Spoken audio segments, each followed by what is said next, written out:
What's up, Thrashers, and welcome back once again to the Thrash Maniac 99 YouTube channel, and I am back with yet another album review. Now, I originally wasn't going to do this one because I actually didn't know this was coming out until I saw other people talk about it, and I thought, you know what, why don't I talk about this? So I'm going to be talking about the debut offering from Neon Nightmare, Faded Dream. This also came out on November 1st, this time on 20 Bucks Spin. And like I said, this is the debut album from Neon Nightmare. Of course, some people have been trying to figure out who's behind it. Well, I think it's pretty clear as you listen to it. It is one Nate Garrett, formerly of Gatecreeper, and also currently in Spirit Adrift, which, you know, Spirit Adrift's new album's still really killer. And here we are with yet another project of his, and for Neon Nightmare, this band or project is described as gothic doom metal, and I would say that is pretty accurate. I would say it's more closer to doom metal than gothic metal. There are gothic overtones on here, but I still say this is more like 60% doom, 40% gothic.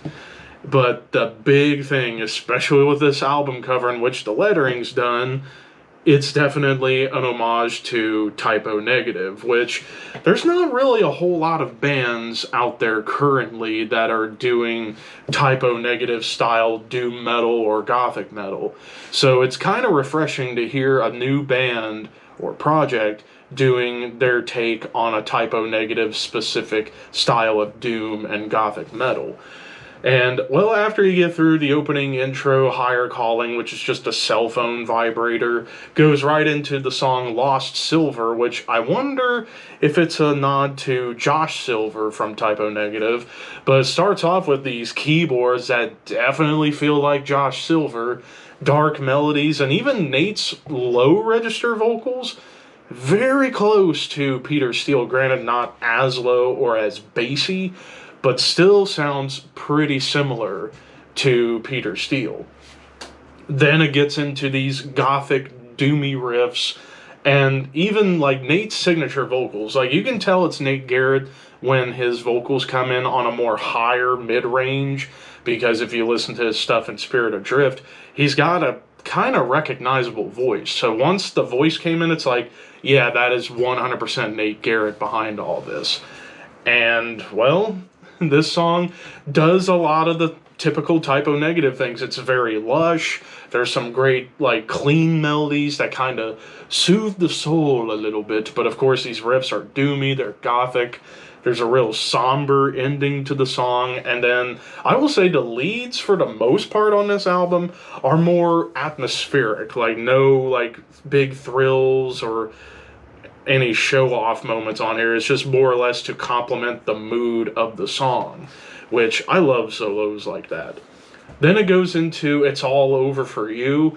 Clean melody and bass line that definitely, again, feels like Type O. But then you get these, like, big doom riffs, but the tones of the guitars feel more sludge metal. Even though the riffs themselves are more doomy, the tone sounds a little more sludgy, like kind of like Down and maybe even Crowbar a little bit. And then, of course, like, keyboards are just peppered in here and there to kind of add mood and atmosphere. And then you get into LATW2TG, which I actually don't know what that's supposed to mean. Somebody can tell me in the comments to let me know what all that stands for, but this one kind of feels like an amalgamation of Type O Negative, Down, and Black Sabbath. Like sludgy riffs, but with those like gothic touches. But then it gets into these like big swings and riffs that definitely harken back to the days of Black Sabbath. And then again, Black Sabbath was a huge influence on Type O Negative as a whole, so it feels fitting to still call these swings and riffs very Sabbath-inspired. Excuse me. But then, probably the only time on the album you get acoustic guitars. Acoustic guitars and keyboards come together in wonderful harmony to create kind of a more beautiful moment within the song. And then even like Nate's vocals kind of soar, but not like super high note soaring, but like soaring in comparison to the rest of the album. Like his signature vocals show up more on this track as well. They look like shadows. Now, this one definitely sticks out like a sore thumb compared to the other songs on the album because this is maybe the fastest song on the album. Like, it's a little more up tempo, and there's some really cool lead melodies and an awesome solo, but the riffs and the rhythm kind of actually more or less reminds me of Spirit Adrift, but also like early 90s Trouble, like when Trouble was working with Rick Rubin, kind of has that feel to it. But yeah, this is the one song that kind of feels the closest to Nate's main band, Spirit Adrift. So this could have been like a leftover song for the latest Spirit Adrift album that they just decided to add, or that Nate just decided to add on here, but just change up some stuff here and there.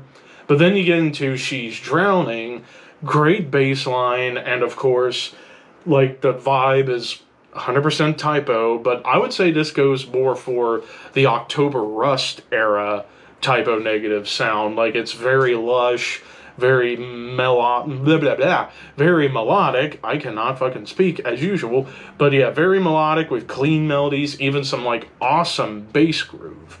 And then you get to the closer, which is the longest track of the album at nearly 10 minutes, Promethean Gift. Now, I will admit, this opening clean melody that starts this song off more or less kind of reminded me of the new Ulcerate album. Like, it was a little more eerie sounding, a little darker. But then after that, pretty much the majority of this song is like pure Black Sabbath doom. Like, it's just doomy. Nate's vocals get more gritty on here. And clean melodies get peppered throughout. There's even some like chug within some of these riffs. Huge chorus.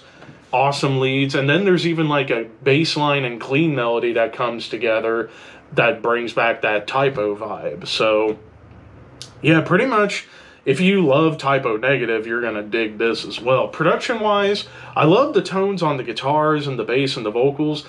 Drum tones, particularly the snare, was a little bit weird. Like, I will admit, I do wish the snare drum didn't sound as processed at times and sound more natural throughout the entire album.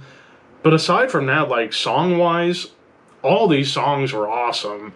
Just the only gripe I have is that snare. I wish the snare could have sounded more natural and not as processed. Now, I know some people are probably going to dog on this album saying, oh, he's just ripping off typo negative. It's not a ripoff.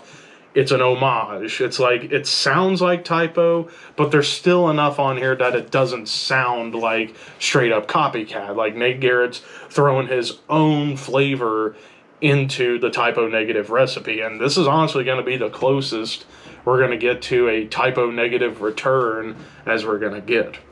So overall, this is pretty damn strong. I am going to give this a 4 out of 5. I thought this was some awesome stuff right here. Man, this weekend was like gothic metal dominated because, you know, you had Tribulation and now here with Neon Nightmare. However, I think Neon Nightmare beats Tribulation. And I might even say, in terms of gothic metal, maybe the best album for gothic metal this year, possibly. I don't know, Unto Others was pretty good, but I think this one gets it by a notch. But of course, those are just my opinions. What did you guys think? Let me know in the comments below. Don't forget to like, comment, share, subscribe, all that fun stuff. Thank you for watching. Keep your horns high and your dreams wet. Thank you for your patronage.